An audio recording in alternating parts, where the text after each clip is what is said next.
Hello bachcho, let's see this question. The question says a 2-meter long rod is suspended with the help of two wires of equal length. One wire is of steel and its cross-sectional area is 0.1 centimeter square, and another wire is of brass and its cross-sectional area is 0.2 centimeter square. If a load W is suspended from the rod and the stress produced in both the wires is same, then the ratio of tensions in them will be, and we are given 4 options. Question में हमें एक rod दे रखा है जो 2 metre long है, यह हमारा rod है जो कि सस्पेंडेड है दो वायर्स की हेल्प से। एक वायर स्टील का है जिसका क्रॉस सेक्शन एरिया है 0.1 सेंटीमीटर स्क्वायर। दूसरा वायर ब्रास का है जिसका क्रॉस सेक्शन एरिया है 0.2 सेंटीमीटर स्क्वायर। अब क्वेश्चन में दिया गया है कि इस रॉड से एक वेट W सस्पेंडेड है।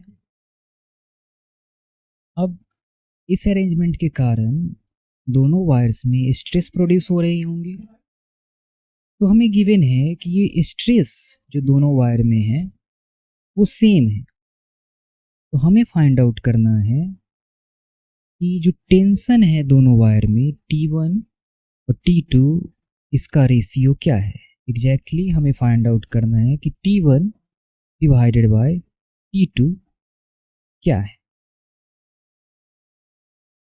जो की कंसेप्ट इन्वॉल्व्ड है इस क्वेश्चन में वो है definition and formula of stress. Stress का डेफिनेशन क्या होता है? Force restoring force per unit cross section area is called stress. Mathematically हम स्ट्रेस को डिनोट करते हैं सिग्मा से, और मैथमेटिकली ये हो जाता है F divided by A।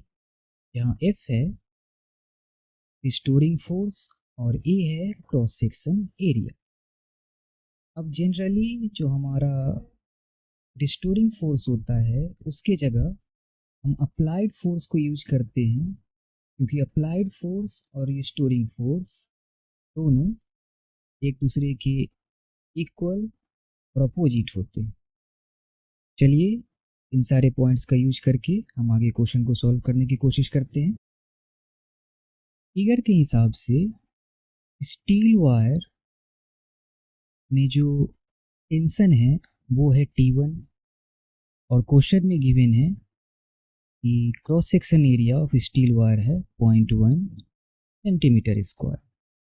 Similarly brass में जो टेंशन है, ब्रास वायर में जो टेंशन है वो T2 है और इसका क्रॉस सेक्शन एरिया है 0.2 सेंटीमीटर स्क्वायर। अब ये जो टेंशन है वायर्स में, यही टेंशन इस पर अप्लाइड फोर्स के इक्वल होगा। तो स्टील वायर के केस में जो अप्लाइड फोर्स हो जाएगा वो T1 हो जाएगा, और ब्रास वायर के केस में जो अप्लाइड फोर्स हो जाएगा वो T2 हो जाएगा। तो यहाँ से हम stress in steel wire find out करते हैं। स्ट्रेस इन स्टील वायर हो जाएगा force divided by cross section area. तो स्ट्रेस इन स्टील वायर हो जाएगा T1 divided by 0.1 centimetre square. Similarly brass wire में जो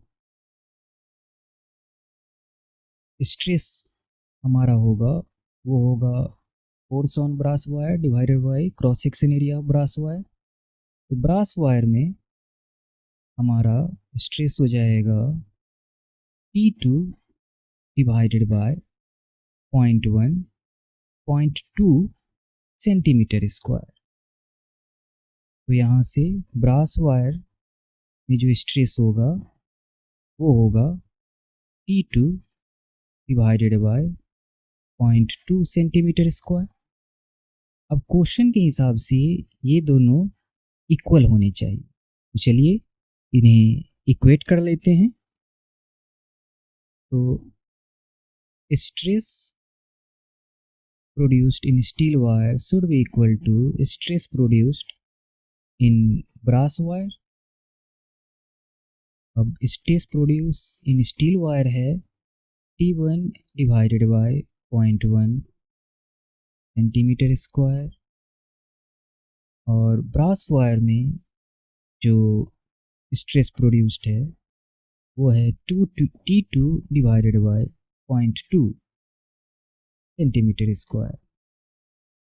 यहाँ से हम फाइंड आउट कर सकते हैं कि T1 divided by T2 is equal to 0.1 divided by 0.2। हमारा जो फाइनल आंसर हो जाएगा वो हो जाएगा 1/2 और 0.5। अब हम ऑप्शन चेक कर लेते हैं कि T1 डिवाइडेड बाई T2 0.5 इस ऑप्शन में है। ऑप्शन से पता चलता है कि T1 divided by T2 is equal to 0.5 option number D है। यही हमारा करेक्ट ऑप्शन होगा। Hope you understood it well. Best of luck.